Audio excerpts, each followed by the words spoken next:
Hello, welcome to another edition of the Pace Report. I'm Brian Pace, reporting live here at the Jazz Standard here in New York City.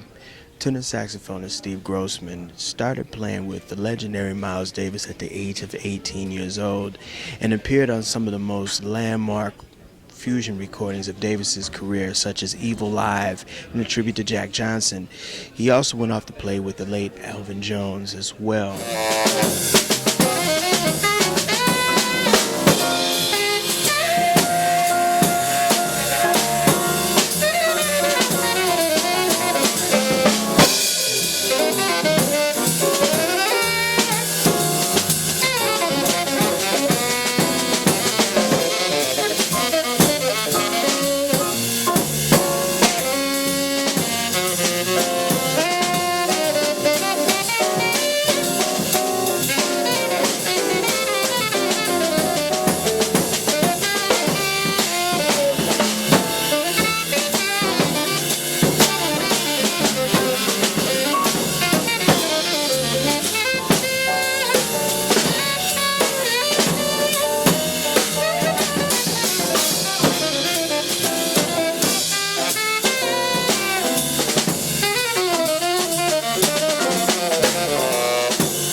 Let's talk about your beginnings here in New York. You were born in Brooklyn, but you were raised on Long Island. Right. Who got you exposed to jazz, and how did you pick up the saxophone? Well, I wanted to be a drummer in school, but they didn't have any sticks left, so my mother suggested I take up the saxophone because my uncle used to play, her brother used to play the saxophone when he was 18, 19, you know, in the mountains playing gigs and shit. And he always loved jazz. My mother loved jazz too. And so she said, why don't you try the saxophone? So I did, you know, in the third grade, alto. And my older brother was, who was no longer with us, but he was a trumpet player, so we started playing together. Now, you really were hooked on Charlie Parker, and then you evolved into a man that really kind of turned you inside out by the name of John Coltrane. Oh, definitely. There was a lot of guys that turned me inside out. Jackie McLean, Sonny Rollins, Coleman Hawkins, Don Byas. I mean, there were a whole lot of them, you know. So you pretty much understood the logistics of the saxophone. It came very easy to you. Yeah, well, when you're young, you know, you don't have a lot of the problems that you do when you're older, so you can focus pretty easy. So, you know, I learned pretty quickly. When did you start getting your professional chops? About 14, 15, 16? Yeah, I started to work about 15, 16.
Steve, you came out at a time when jazz music was progressively changing into what was called fusion rock, which became fusion jazz. Tell me about that time, and also about how you were part of the whole progressive music scene at the time for playing with Miles Davis. Well, it was strange because I really wasn't listening a lot to what Miles was doing at that time. I was more into what Coltrane was doing.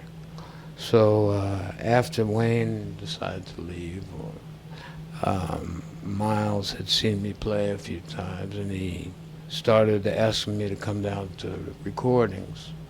And it was a weird thing. It was for the first time in my life I didn't know what to play, you know.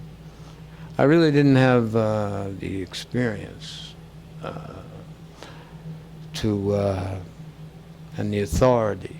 So after a short period, he made a change, and I was out of that. And I got, soon after, I got hired by Elvin.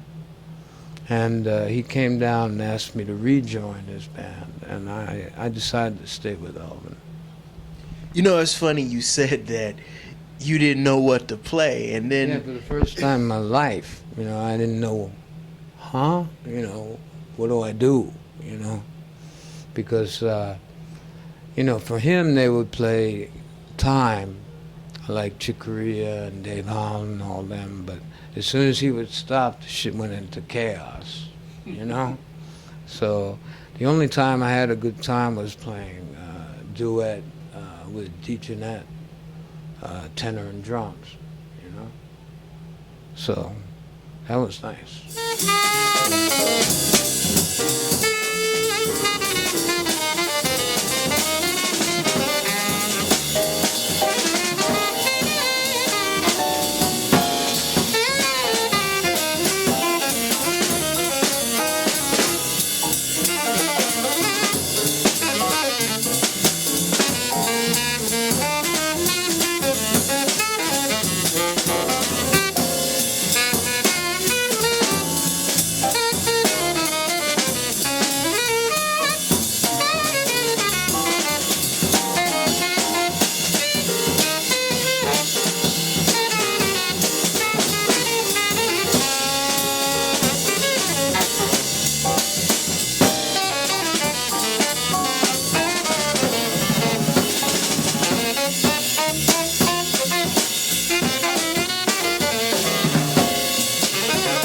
Well, you know, we haven't played together since the 1970s in a band that had Steve in it, and Al Foster and Ron Carter.